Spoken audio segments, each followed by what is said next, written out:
പുതിയൊരു എപ്പിസോഡിലേക്ക് നിങ്ങളെ ഏവരെയും ഹാർദമായി സ്വാഗതം ചെയ്യുന്നു. ഇന്ന് ഞാനായിരിക്കുന്നത് കുട്ടിക്കാനത്തുള്ള ഒരു റിസോർട്ടിലാണ്. വളരെ ചെറിയൊരു ബഡ്ജറ്റിലാണ് എനിക്ക് റൂം ലഭിച്ചിരിക്കുന്നത്. നല്ല കയറി വരുമ്പോൾ തന്നെ നല്ലൊരു ആംബിയൻസാണ് നമുക്കിവിടെ കാണാൻ കഴിയുന്നത്. നല്ല 2 ബെഡ് സ്പേസ് നമുക്കിവിടെ ഒരുക്കിയിട്ടുണ്ട്. അപ്പോൾ തന്നെ നമ്മൾ ഈ കയറി വരുമ്പോൾ തന്നെ ഇവിടെ 2 ചെയറും ചെറിയൊരു ടേബിളും ഉണ്ട്. വെള്ളം വെച്ചിട്ടുണ്ട്. കാപ്പിയും ചായ ഉണ്ടാക്കി കുടിക്കാനുള്ള കാര്യങ്ങൾ ഇവിടെ ക്രമീകരിച്ചിട്ടുണ്ട്. അത്യാവശ്യം നല്ലൊരു റൂമാണ്. ഇതിൻ്റെ റൂഫ് നല്ല ഹൈറ്റിലാണ് ചെയ്തിട്ടേക്കുന്നത്. അപ്പോൾ നിങ്ങൾക്കത് കാണാൻ കഴിയുമെന്ന് ഞാൻ മനസ്സിലാക്കുന്നു. അപ്പോൾ ഇത്രയാണ് ഇതിനകത്തെ കാഴ്ചകൾ. പിന്നെ അത്യാവശ്യം നല്ലൊരു എന്താ പറയുക, വാഷ്റൂമൊക്കെ ഇവിടെ സെറ്റ് ചെയ്തിട്ടുണ്ട്. അതും ഞാൻ ജസ്റ്റ് കാണിക്കാം. അപ്പോൾ ഇതാണ് ഇതിനകത്ത് തരക്കേടില്ലാത്ത നിലയിൽ ഒരു വാഷ്റൂമാണ് നമുക്കിവിടെ കാണാൻ കഴിയുന്നത്. തുണിയൊക്കെ തൂക്കാനായിട്ട് ഷെൽഫും മറ്റും കാര്യങ്ങളും ഉണ്ട്. പുറത്തേക്ക് നമ്മളിനി പോകും. അത് തേയില ചുറ്റും 4 ഭാഗവും തേയിലച്ചെടിയാണ്. അപ്പോൾ തന്നെ നിങ്ങൾ എൻ്റെ കൂടെ വന്നാട്ടെ. ഞാൻ ഇതിൻ്റെ ബാൽക്കണി ഓപ്പൺ ചെയ്യുമ്പോൾ കാണുന്ന കാഴ്ച നോക്ക്, വളരെ മനോഹരമായിരിക്കുന്നു. ഇവിടെ 2 പേർക്ക് ഇരിക്കാനുള്ള സംവിധാനങ്ങളുണ്ട്. ചുറ്റോട് ചുറ്റും തേയിലച്ചെടിയാണ്. നല്ല കാറ്റ് ഉണ്ട്. നമ്മുടെ കുട്ടിക്കാനത്തെ മെയിൻ കോളേജിൻ്റെ ബാക്ക് സൈഡിലായിട്ട് വരും. ബാക്ക് സൈഡിലായിട്ടാണ് ഇത് വന്നുകൊണ്ടിരിക്കുന്നത്. അങ്ങകലെ ഒരുപാട് ബിൽഡിംഗ് ഉണ്ട്. ഓരോ കോട്ടേജായിട്ട് ഇതെല്ലാം സെറ്റ് ചെയ്ത് വെച്ചിരിക്കുന്നത്. ഇവിടെ നോക്കിക്കഴിഞ്ഞ് കഴിഞ്ഞാൽ വളരെ മനോഹരമായിട്ടുള്ള ഒരു കാഴ്ചകളാണ് നമുക്ക് കാണാൻ കഴിയുന്നത്. കുടുംബമായിട്ട് വന്നു കഴിഞ്ഞാൽ സ്വസ്ഥമായിട്ട് 1-2 ദിവസമൊക്കെ ഇവിടെ വന്ന് ചിലവഴിക്കാനായിട്ട് പറ്റും. അപ്പോൾ നമ്മളിനിയും പുറത്തോട്ടൊക്കെ നിങ്ങളെ കാഴ്ചയിലേക്ക് ഞാൻ കൊണ്ടുപോകാം. ബാൽക്കണിയിൽ നല്ല സ്പേസ് കൊടുത്തിട്ടുണ്ട്. ലോ ബഡ്ജറ്റിലുള്ള ഒരു റിസോർട്ടാണിത്. അപ്പോൾ ഇതിൻ്റെ അടുത്ത കാഴ്ചയിലേക്കൊക്കെ ഞാൻ പോകാം. തൊട്ടടുത്തുള്ള ബാൽക്കണിയുടെയൊക്കെ കാഴ്ചകൾ നിങ്ങൾക്ക് കാണാൻ കഴിയും ഈ വീഡിയോയ്ക്കകത്തൂടെ. ഇതിൻ്റെ തൊട്ട് താഴേക്ക് നോക്കിക്കഴിഞ്ഞാൽ തേയിലച്ചെടിയും ചുറ്റോട് ചുറ്റും തേയിലച്ചെടിയൊക്കെയാണ്. കോട്ടയം ക്ലബ്ബ് റിസോർട്ട് എന്നാണ് ഇതിൻ്റെ പേര്. അപ്പോൾ ഇവിടെ ഒന്ന് സ്റ്റേ ചെയ്യുകയാണെങ്കിൽ പുതിയതായിട്ട് അഡ്മിഷനൊക്കെ മേടിക്കാൻ പോകുന്ന കുട്ടികൾക്കൊക്കെ ഇത് പ്രയോജനപ്പെടുമെന്ന് ഞാൻ മനസ്സിലാക്കുന്നു. അപ്പം ഇത്രയും കാഴ്ചകളാണ് ഇതിനകത്ത് ഉള്ളത്. 4-ാം നമ്പർ റൂം. അത് ഫുള്ള് ഈ പറഞ്ഞ പോലെ ഗ്ലാസ് ഇട്ടിരിക്കുകയാണ്. കുഴപ്പമില്ല, നന്നായിട്ടിരിക്കുന്നു. പിന്നെ ഏതാണ്ട് ഇതിൻ്റെ ചുറ്റോട് ചുറ്റും തേയിലച്ചെടിയാണ്. തേയില. പിന്നെ ഇത് ഓറഞ്ച് മരമാണ്. ഓറഞ്ചിൻ്റെ മരമാണ്. പലതരത്തിലുള്ള ഫ്രൂട്ട്സുകൾ. അത് നോക്കുന്നത് അതിന് മേളിലോട്ടൊക്കെ ചാമ്പയ്ക്ക നല്ലവണ്ണം പഴുത്ത് നിൽക്കുന്ന നിങ്ങൾക്ക് കാണാൻ കഴിയും. ചാമ്പയ്ക്ക. അപ്പോൾ അതെല്ലാം ഇതിനകത്തുണ്ട്. ഒരു പൈൻ മരം. പിന്നെ താഴോട്ടുള്ളതെല്ലാം പൈൻ മരമാണ്. പിന്നെ എൻ്റെ കൂടെ വരികയാണെങ്കിൽ ഓരോ കാഴ്ചകൾ ഞാൻ കാണിക്കാം. അപ്പോൾ ഇതിങ്ങനെ ഓരോ കോട്ടേജായിട്ട് പണിഞ്ഞു വച്ചിരിക്കുന്നു. ഇതും ഒരു പ്രത്യേക തരത്തിലുള്ള നാരകമാണ് ഈ കാണുന്നത്. നാരകം, തേയിലച്ചെടി, പൈൻ മരം, തൊട്ടടുത്ത് ഒരു കോട്ടേജ്. അപ്പോൾ ശരിക്കും പറഞ്ഞാൽ ഒരു കാടിൻ്റെ നടുക്കാണിത്. കാടിൻ്റെ നടുക്കുള്ള ഒരു ചെറിയൊരു റിസോർട്ടാണ്. അപ്പോൾ സ്റ്റെപ്പുകൾ ഇറങ്ങി താഴോട്ട് നമ്മൾ നടന്ന് വരികയാണ്. നടന്ന് അപ്പോൾ ഇത് താഴോട്ട് ഇറങ്ങും തോറും നമുക്ക് അങ്ങ് അകലെയുള്ള കാഴ്ചകളൊക്കെ കാണാൻ കഴിയും. അകലെയുള്ള ഒരുപാട് കാഴ്ചകൾ. പുതിയ കെട്ടിടങ്ങളൊക്കെ വച്ചേക്കുന്നുണ്ടല്ലേ. പുതിയ കെട്ടിടങ്ങളൊക്കെ പണിത് വരുന്നു. അപ്പോൾ ആ തേയിലയുടെ നടുക്കത് കാണുമ്പം മണ്ണൊക്കെ എടുത്തിട്ടിരിക്കുക. അപ്പോൾ നല്ലൊരു കാഴ്ചയാണ് ഇവിടെ നിന്ന് കഴിഞ്ഞത്. പിന്നെ എപ്പോഴും ഇങ്ങനെ കാറ്റ് അടിച്ചുകൊണ്ടിരിക്കുന്നുണ്ട്. അപ്പോൾ അത് നല്ലൊരു കാഴ്ചയാണ് നമുക്കിവിടെ സമ്മാനിക്കുന്നത്. അപ്പോൾ ഇനിയിപ്പോൾ നമുക്ക് ഇങ്ങനെ സ്റ്റെപ്പുകൾ ഇറങ്ങി താഴോട്ട് വരാം. അപ്പോൾ ഇവിടെ എല്ലാം ഈ സൈഡിലെല്ലാം തേയിലയാണ്. തേയിലയൊക്കെ നല്ലവണ്ണം പ്രൂൺ ചെയ്തൊക്കെ നിർത്തിയിരിക്കുന്നു. പിന്നൊരു പേരമരം ഇവിടെയുണ്ട്. അപ്പോൾ ഇതും അത്യാവശ്യം കട്ട് ചെയ്തൊക്കെ നിർത്തിയിരിക്കുകയാണ് നന്നായിട്ട് കായ്ക്കാൻ വേണ്ടിയിട്ട്. അപ്പോൾ നല്ല കാഴ്ചയാണ് നമുക്ക് ഇവിടെ വന്നു കഴിഞ്ഞാൽ ലഭിക്കുന്നത്. അപ്പോൾ നിങ്ങൾക്ക് ഈ വീഡിയോയ്ക്കകത്ത് ഇതിൻ്റെ ശബ്ദം കേൾക്കാൻ കഴിയുന്നതാണ്. ചീവീടിൻ്റെ എവിടെ പോയാലും ഹൈ റേഞ്ചിൽ പ്രധാനമായിട്ട് എവിടെ ചെന്നാലും ഈ കിരികിരാന്നുള്ള ഈ ചീവീടിൻ്റെ ശബ്ദമാണ് കേൾക്കാൻ കഴിയുന്നത്. ഇനിയിപ്പോൾ നമ്മുടെ ഈ പിന്നെ റിസോർട്ടിൻ്റെ മെയിൻ സ്ഥലത്തേക്ക് നമ്മൾ വരാൻ പോകും. റിസപ്ഷൻ കൗണ്ടറിലോട്ടാണ് നമ്മളിനി പോകാൻ പോകുന്നത്. ഇപ്പോൾ ഇതേ നോക്ക് നല്ല ഒരു ഹൈ റേഞ്ചിൽ എവിടെ പോയി കഴിഞ്ഞാലും പ്രത്യേകിച്ച് റോസാ ചെടിയൊക്കെ നല്ല രീതിയിൽ വരും. കണ്ടോ, നല്ല കളറാണ്. ഞാനിത് നമ്മുടെ നാട്ടിലൊക്കെ കൊണ്ട് വച്ചിട്ടുണ്ട്, പക്ഷേ ഇത്രയും കളറും വരുന്നില്ല. പൂവ് വളരെ ചെറുതായിരിക്കും. കാരണം ഞാനൊക്കെ സ്കൂളിലൊക്കെ പഠിക്കുമ്പം പേരൻസൊക്കെ മൂന്നാറിലായിരിക്കുന്ന സമയത്തെ നാട്ടിലൊക്കെ ഇത് കൊണ്ട് വെക്കുമ്പം അത്രയും ഒരു ഇതായിട്ട് വരുന്നില്ല. പക്ഷേ ഇവിടെ ചെടികളാണെങ്കിലും ചിലപ്പോൾ എലിവേഷൻ കൂടുതൽ ഉയർന്ന സ്ഥലമായതുകൊണ്ടായിരിക്കാം, തണുപ്പുള്ള സ്ഥലമായതുകൊണ്ടായിരിക്കാം, ചെടികളൊക്കെ നല്ലവണ്ണം വരും. അപ്പോൾ നമ്മളിങ്ങനെ താഴോട്ട് ഇറങ്ങി വരുന്ന സമയത്തെ ഇവിടെ നല്ല ഹൈറ്റിലൊരു പ്ലാവ് കാണുന്നുണ്ട്. പ്ലാവ് കാരണം നമ്മുടെ നാട്ടിനേക്കാളും ഇത് കണ്ടോ, പിന്നെ ഇലയ്ക്കൊക്കെ ഭയങ്കര വീതിയാണ്. കണ്ടോ, ഇത് കണ്ടില്ലേ? പിന്നെ കണ്ടോ ഒരു അത്യാവശ്യം ഒരു ചെറിയ ഇത് പിടിച്ചു വരുന്നുണ്ട് ചക്ക. തൊട്ടടുത്ത് കൊണ്ട് വീണ്ടും ചാമ്പയുടെ വേറൊരു ടൈപ്പ് നമുക്കിവിടെ ഉണ്ട്. പിന്നെ താഴോട്ട് ചെല്ലുന്തോറും ഇതൊക്കെ നല്ലവണ്ണം പ്രൂൺ ചെയ്ത് നിർത്തിയിരിക്കുകയാണ്. അപ്പോൾ നമ്മളിനിയും റിസപ്ഷൻ കൗണ്ടറിൻ്റെ അവിട്ടോട്ട് പോവാം. അപ്പോൾ നമ്മൾ ഈ ഇറങ്ങുന്ന വഴിക്കല്ല താണ്ടി ഈ പറഞ്ഞ പോലെ ഈ ഭിത്തിയെ വളരത്തക്ക രീതിയിലുള്ള ചെടികളൊക്കെ പ്ലാന്റ് ചെയ്ത് വെച്ചിരിക്കുന്നുണ്ട്. പിന്നെ വലിയ ചൂടില്ല. ഇപ്പം നമ്മുടെ നാട്ടിലൊക്കെ ഭയങ്കരമായിട്ടും ചുട്ട് അങ്ങോട്ട് വെന്തുരുകുന്ന സമയമാണ്. പക്ഷേ ഇവിടെ ഫാനിൻ്റെ ഒന്നും ആവശ്യമില്ല. നല്ല കാലാവസ്ഥയാണ്, നല്ല ശാന്തമായ കാലാവസ്ഥ. ഇനിയിപ്പോൾ ഇതുവഴി താഴോട്ടൊക്കെ ഇറങ്ങി നമുക്ക് പോകാം. അപ്പോൾ നല്ലൊരു ലോണൊക്കെ കയറി വരുന്ന വഴിക്ക് തന്നെ സെറ്റ് ചെയ്ത് വെച്ചിട്ടുണ്ട്. ഓക്കെ, ടൂറിസ്റ്റിൻ്റെ സീസണാണ്. പക്ഷേ ഞാനിന്നിവിടെ വന്നപ്പോൾ വലുതായിട്ട് ആൾക്കാരെ കാണുന്നില്ല. ഇനി വൈകിട്ട് വരാൻ സാധ്യതയുണ്ടെന്ന് തോന്നുന്നു.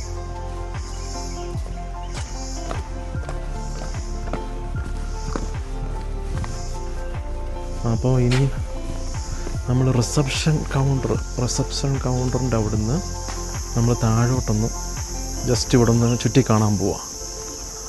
അപ്പോൾ അതിനകത്ത് ഈ കയറി വരുന്ന ഈ വളഞ്ഞിങ്ങനെ കയറി വരുന്ന സ്ഥലത്ത് തന്നെ നമുക്ക് നല്ല ഒരു കാഴ്ചയുണ്ട്. ഇവിടെ നല്ലവണ്ണം ലോണൊക്കെ നല്ലവണ്ണം സെറ്റ് ചെയ്ത് വെച്ചിട്ടുണ്ട്. ലോണും പിന്നെ അതുപോലെ തന്നെ താഴെ പലതരത്തിലുള്ള വൃക്ഷങ്ങളുണ്ട്. ഈ സൈഡിലൊക്കെ നല്ലവണ്ണം ലാൻഡ്സ്കേപ്പൊക്കെ ചെയ്ത് വച്ചിരിക്കുന്നു.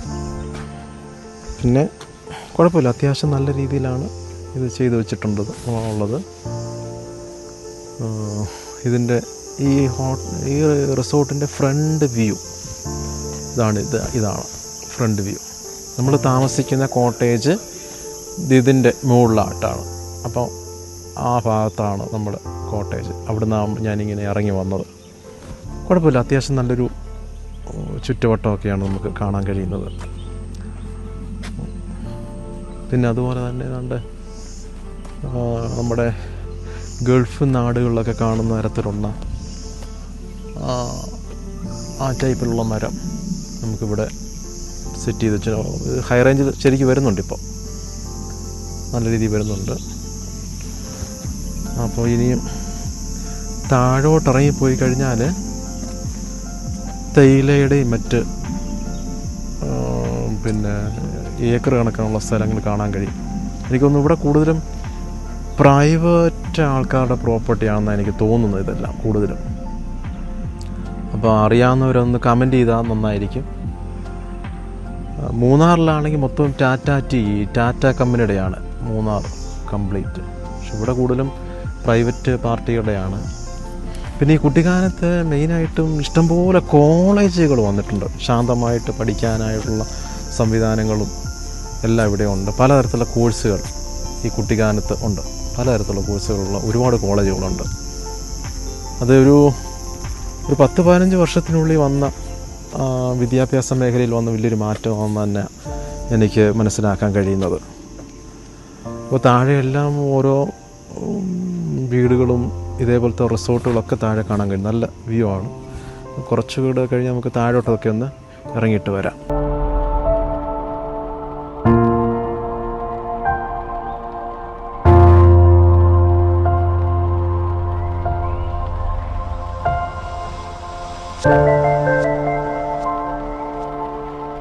അതുകൊണ്ട് ഈ താഴോട്ട് ഇറങ്ങി നല്ല ഇറക്കം ഇറങ്ങി അങ്ങോട്ട് ചെല്ലുന്നിടത്ത് ആ പോയിന്റിൽ നിന്ന് കഴിഞ്ഞാൽ കുട്ടിക്കാലത്തുള്ള മിക്കവാറുമുള്ള എല്ലാ കോളേജിലും നമുക്ക് കാണാൻ കഴിയും. എല്ലാ കോളേജും നമുക്ക് കാണാൻ കഴിയും. പിന്നെ അതുപോലെ തന്നെ നമ്മുടെ നാട്ടിൽ നല്ല ചൂടുള്ള സമയത്തൊക്കെ വന്ന് 1-2 ദിവസമൊക്കെ ഇവിടെ നിന്ന് തങ്ങാനൊക്കെ വളരെ നല്ലതായിരിക്കും.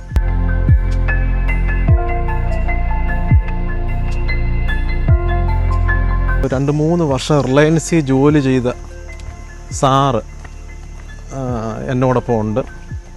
അപ്പോൾ ചില വർഷങ്ങൾക്ക് ശേഷമാണ് ഞങ്ങൾ തമ്മിൽ കണ്ടുമുട്ടുന്നത്. അപ്പം ഈ റിസോർട്ടിൽ എന്നോടൊപ്പം അദ്ദേഹം ഉണ്ട്.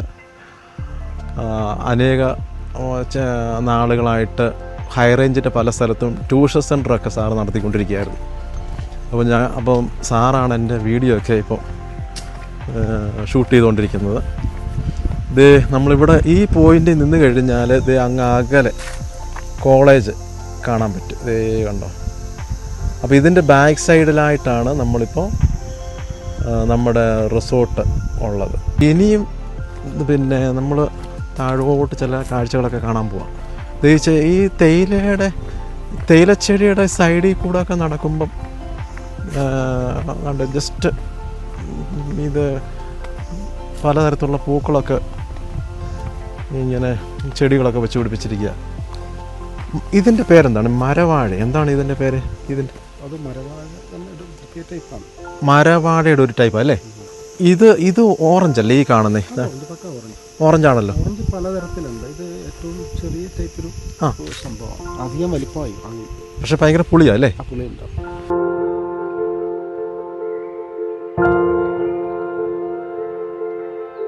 പപ്പായും മമ്മിയൊക്കെ നമ്മുടെ എല്ലപ്പെട്ടി എസ്റ്റേറ്റിലൊക്കെ ജോലി ചെയ്യുമ്പോഴേ അതിനടുത്താണ് വട്ടവട സ്ഥലം. വട്ടവടയിൽ ഞാൻ ചെറുപ്പത്തിലൊക്കെ പോകുന്ന സമയത്ത് ഇഷ്ടംപോലെ ഓറഞ്ച് ഇതുപോലെ കായ്ച്ചിരിക്കുന്നത് കണ്ടിട്ടുണ്ട്. അതെ. അപ്പോൾ അതിന് ഈ പിന്നെ അതിൻ്റെ ഒരു വെറൈറ്റി ആണെന്ന് തോന്നുന്നു ഇതില്ലേ? അതെ. ആ ഭാഗങ്ങളിലും ഉണ്ടല്ലോ. അവിടെ എല്ലാം ഓറഞ്ച് ഉണ്ട്. അതുപോലെ പഴത്തോട്ടം എന്ന് പറഞ്ഞൊരു സ്ഥലമുണ്ട്. അറിയാമോ? പഴത്തോട്ടം. പഴത്തോട്ടത്തിൽ ഈ പറഞ്ഞ അവിടെ നിന്നാണ് ഈ പറഞ്ഞ പോലെ തമിഴ്നാട്ടിൽ നിന്നൊക്കെ സാധനങ്ങളൊക്കെ കയറി വന്നുകൊണ്ടിരുന്നത്. കാന്തല്ലൂർ. അതെ. ൻ്റെ ഓരോ കോട്ടേജിൻ്റെയൊക്കെ അടുത്തെല്ലാം ഈ തേയിലച്ചെടി വെച്ച് പിടിപ്പിച്ചേക്കുക. നല്ലൊരു പേരയ്ക്ക കിടക്കുന്നുണ്ട്. കണ്ടു. പേരയ്ക്കായ്ക്ക് ഒരു പ്രത്യേക ടേസ്റ്റ് ഉണ്ട്. അതെ. മറ്റ് നാട്ടിൻ പുറത്തെ പേരയ്ക്കയുടെ ഇതല്ല. നല്ല ഈ കുന്നുംപുറത്തുള്ള ഇതായതുകൊണ്ട് അത് ഒരു പ്രത്യേക ടേസ്റ്റാണ്. കഴിച്ചാൽ നമുക്കറിയാം. അതെ. നമ്മൾ ഉപയോഗിച്ചിട്ടുണ്ട്. നല്ല ടേസ്റ്റാണ്. എന്തായാലും ഒന്ന് പറിക്കാൻ നോക്കുമെന്ന് ഉലുത്തി നോക്കുവാണ്. വീഴുവാണെ രക്ഷപ്പെട്ടു.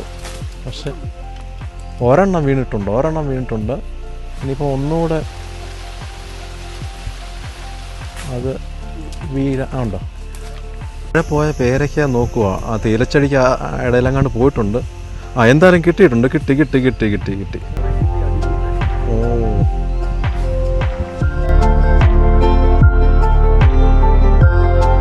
തേയിലച്ചെടിയുടെ ഇടയിൽ പോയതുകൊണ്ട് പിന്നെ കാണാൻ പറ്റത്തില്ലെന്ന് തോന്നുന്നു. പക്ഷെ അത് നേരത്തെ വീണതായിരിക്കും. എന്തായാലും കിട്ടിയിട്ടുണ്ട്. ഒന്ന് കഴിച്ചു നോക്കിയേ. സൂപ്പർ പേരക്കയാണ്. ഒന്ന് പൊട്ടിച്ചേ. നല്ല ചുമന്ന കളറായിരിക്കും. ചുമ കണ്ടോ, സൂപ്പർ. കണ്ടോ, നല്ല പേരക്കയാണ്. നല്ലതാണല്ലോ. കഴിച്ചു നോക്കാം സാർ. നോക്കട്ടെ. നല്ല ടേസ്റ്റ് ഉണ്ട് അല്ലേ? സൂപ്പർ. ആഹാ, നല്ല ടേസ്റ്റാണ്. നമ്മുടെ നാട്ടിൽ കിട്ടില്ല സാർ. കിട്ടത്തില്ല, ഇത്രയും കിട്ടത്തില്ല. അതെനിക്കറിയാം. ആ താഴത്തെ കാഴ്ച കണ്ടോ? അത് പിന്നെ എന്താണ്, പിന്നെ വെള്ളക്കെട്ട് കാണുന്നില്ല. വെള്ളക്കെട്ടാണ്, വെള്ളം ശേഖരിച്ചേക്കോ? അത് എവിടുന്ന് വരുന്ന പഞ്ചായത്തിന്? ശരി, മലവെള്ളം ശേഖരിക്കുവാണ്. ഇത് ആ ഭാഗത്തെല്ലാം കോളേജുകളാണ്. പുതിയ കെട്ടിടമാണ്, എല്ലാം കോളേജാണ് വരുന്നു. താഴത്തെ കാഴ്ചകളൊക്കെ എന്നാ മനോഹരം അല്ലേ? സൂപ്പറായിട്ടുണ്ടല്ലോ. ശരിക്കും നല്ലൊരു അന്തരീക്ഷമല്ലേ സാർ? അതെ. പിന്നെ അതുപോലെ തന്നെ എന്താ പറയുക, ഇവിടെ ഏകാന്തമായിട്ട് ഇന്ന് പഠിക്കാനും കഥ എഴുതാനും കവിത അല്ലേ? ഇല്ലയോ? നല്ലൊരു ആംബിയൻസ് അല്ലയോ? പിന്നെ എന്നെ പോലുള്ള ആൾക്കാർക്ക് പറ്റിയ സ്ഥലം. ഓ ശരി. നമ്മൾ അവിടെ നിന്ന് പറിച്ച പേരയ്ക്ക നല്ല ടേസ്റ്റ് ഉണ്ടായിരുന്നു. നല്ല ടേസ്റ്റ്, നല്ല ചുമന്നിരിക്കുകയാണ്. നന്നായിട്ടുണ്ട്. പിന്നെ ഈ ചെടി, ഈ പൈൻ മരമൊക്കെ വെട്ടി നിർത്തിയേക്കുന്നുണ്ടല്ലോ, നല്ല ബ്യൂട്ടിഫുൾ ആയിട്ടുണ്ട്. നല്ല. പിന്നെ അതുപോലെ തന്നെ വേറൊരു ടൈപ്പിലുള്ള ചാമ്പയ്ക്ക ഉണ്ടോ? ചാമ്പ അത് നന്നായിരിക്കുന്നു. ചുരുക്കം പറഞ്ഞു കഴിഞ്ഞാൽ ഇവിടെ വന്നപ്പോഴേ ഒന്ന് രണ്ട് കാര്യങ്ങൾ നമ്മുടെ മനസ്സിലോട്ട് ഓടി വന്നതെന്നറിയാമോ? നമുക്ക് കിട്ടിയ സാഹചര്യങ്ങൾ നമ്മൾ പ്രയോജനപ്പെടുത്തി കഴിഞ്ഞാൽ വലിയൊരു ബ്ലെസ്സിങ് ആയിരിക്കും അല്ലേ? അല്ലേ? അത് കാരണം വെച്ച് കഴിഞ്ഞാൽ ഇപ്പം തന്നെ ഇവിടെ പ്രകൃതി ഇവിടെ എല്ലാം ഒരുക്കി വെച്ചിട്ടുണ്ട്. ഇപ്പം ഞാൻ ഈ റാന്നിയിൽ നിന്ന് ഇങ്ങോട്ട് വന്നുകൊണ്ടിരുന്നപ്പോഴേ കുറച്ച് കാടിൻ്റെ ഇടയിൽ കൂടെ പിന്നെ എരുമേലിക്ക് വരുന്നത്. ഓക്കെ, അവിടെ എല്ലാം എന്തോരം വേസ്റ്റാണ് കൊണ്ടിട്ടേക്കുന്നത്. എന്തോരം വേസ്റ്റും ഭയങ്കര സ്മെല്ലും. ശരിക്കും പറഞ്ഞാൽ നമുക്ക് ഏറ്റവും ദ്രോഹമാണ് ഈ പിന്നെ എന്താ പറയുക, നമുക്ക് പ്രകൃതി ശരിക്കും പറഞ്ഞു കഴിഞ്ഞാൽ എല്ലാം കനിഞ്ഞ് തന്നിട്ടുണ്ട്.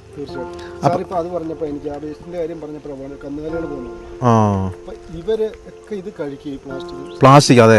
എന്നിട്ട് ആ പിന്നെ മാംസമാണ് നമ്മൾ കഴിക്കുന്നത്. അതെന്തൊരു അല്ലേ? എന്ന് മാത്രമല്ല ഇവറ്റകളും അതെ ഉണ്ട്. അതെ. അങ്ങനെ ഞാൻ എവിടെയോ പിന്നെ വായിച്ചിട്ടുണ്ട്.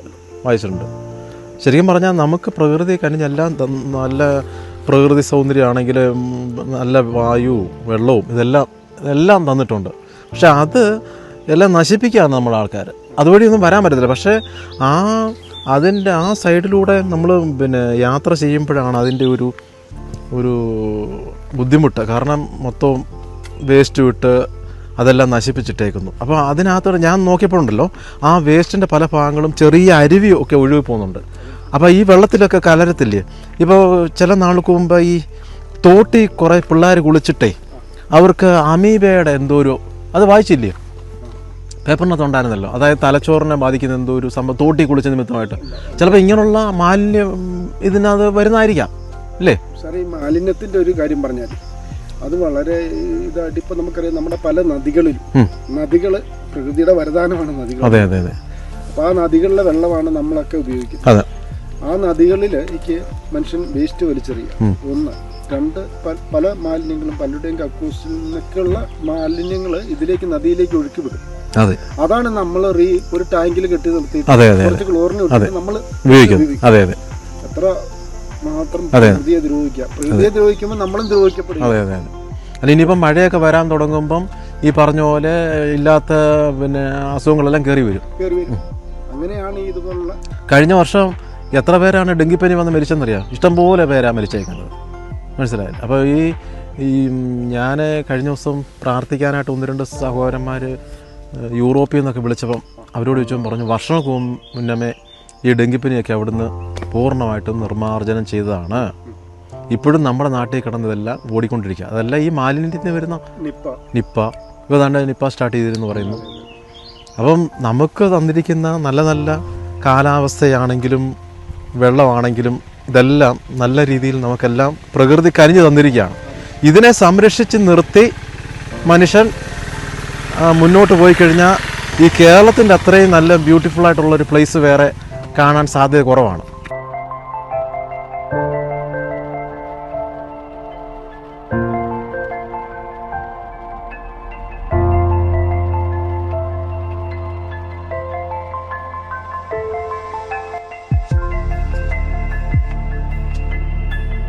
ഇപ്പോഴേ പിന്നെ ട്രാവൽ വ്ളോഗ് ചെയ്യുന്ന ഒരുപാട് ചെറുപ്പക്കാർ ഉണ്ട് നമ്മുടെ നാട്ടിൽ, ഒരുപാട് പേര്. 100-നടുത്ത് രാജ്യങ്ങളൊക്കെ പോയ ഒരുപാട് ചെറുപ്പക്കാർ എനിക്കറിയാം. അപ്പം അവരോടൊക്കെ ഞാൻ പലപ്പോഴും ചോദിച്ചപ്പോഴേ പലരോടെ 1-2 പേര് നമുക്ക് നല്ല പരിചയമുള്ളവരൊക്കെ ഉണ്ട്. അവരോടൊക്കെ ചോദിച്ചാൽ അവർ പറയുന്നത് ഒരുപാട് ദേശങ്ങൾ പോയിട്ടുണ്ടെങ്കിലും കേരളത്തിൽ വന്ന് സെറ്റിലാകാനാണ് എല്ലാവരും താല്പര്യപ്പെടുന്നത്. കാരണം എല്ലാം കൊണ്ടും നല്ല അന്തരീക്ഷമാണ്. പക്ഷേ നമ്മുടെ ഭരണകർത്താക്കൾ ആകട്ടെ മറ്റുള്ള ജനങ്ങളാകട്ടെ ഇതിനെയെല്ലാം എന്താ പറയുക, ഒരു നമുക്കിവിടെ വന്ന് താമസിക്കാൻ പറ്റാത്ത നിലയിലുള്ള ഒരു ആംബിയൻസാണ് പലപ്പോഴും ക്രിയേറ്റ് ചെയ്ത് വെച്ചേക്കുന്നത്. അതിന് പറയാൻ കാരണം എന്ന് പറയാം, ഇപ്പോൾ തന്നെ നമ്മുടെ വീട്ടിലെ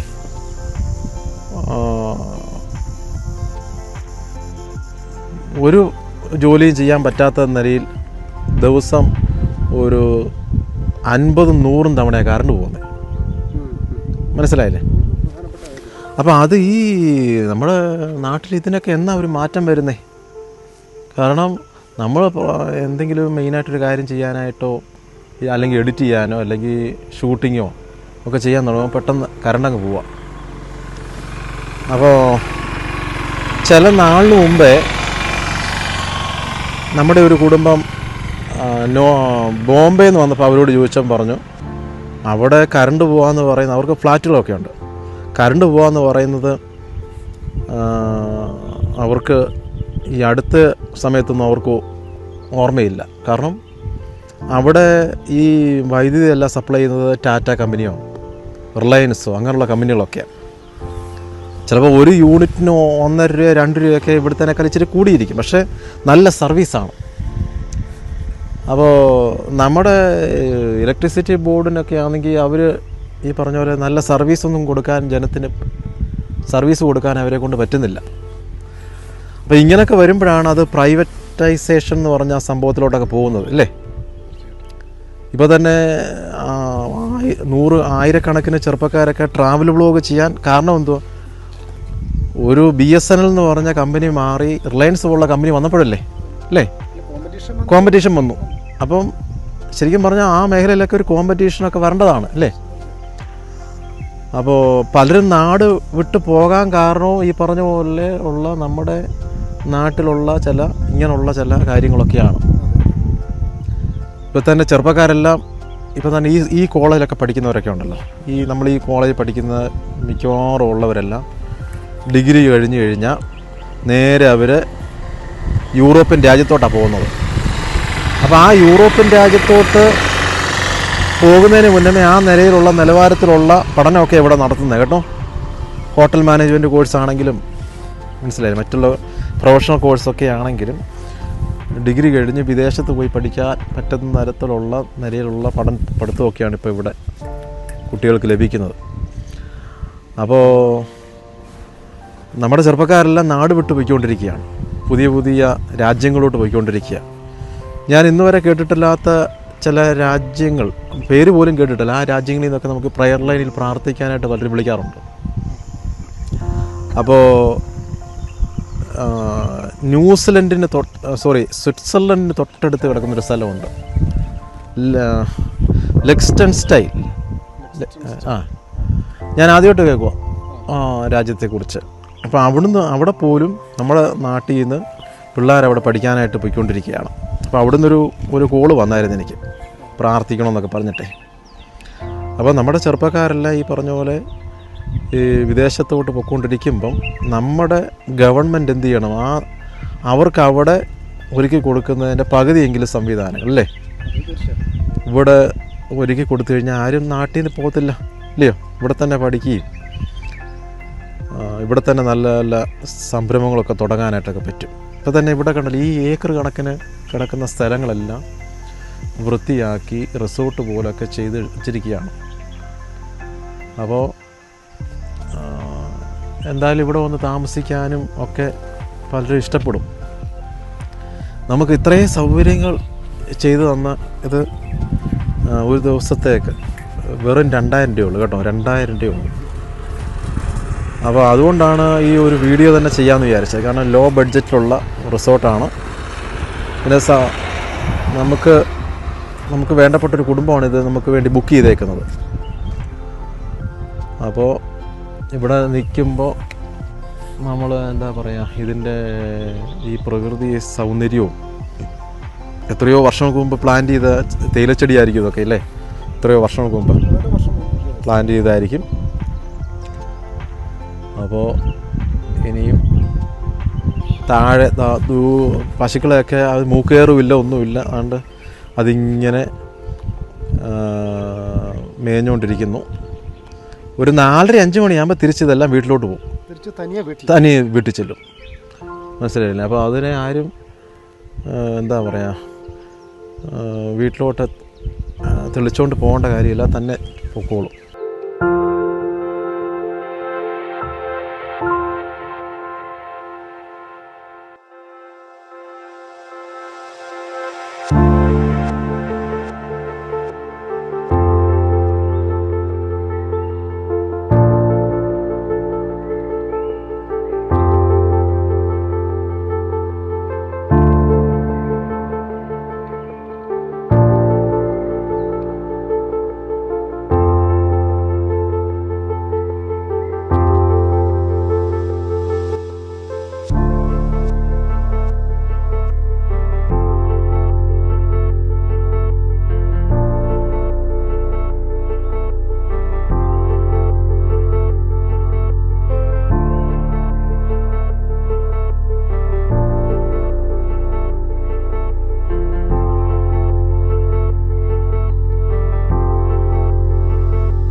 മൂന്ന് ഏക്കറാണ്. 3 ഏക്കർ.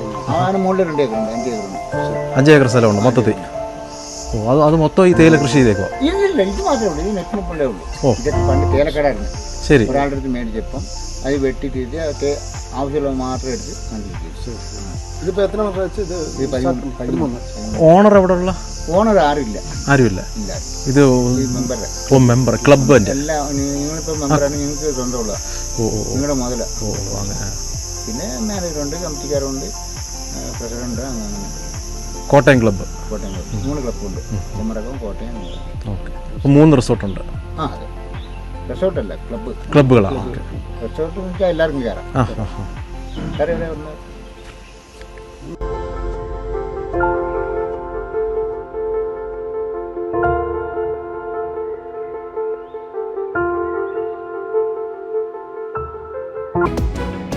കൂടുതൽ അനുഗ്രഹിക്കപ്പെട്ട ശുശ്രൂഷകൾ നിങ്ങളിലേക്ക് എത്തുവാൻ ഇപ്പോൾ തന്നെ Elohim global ministry channel subscribe ചെയ്യുക, അനേകരിലേക്ക് ഷെയർ ചെയ്യുക. ദൈവം നിങ്ങളെ ധാരാളമായി അനുഗ്രഹിക്കും.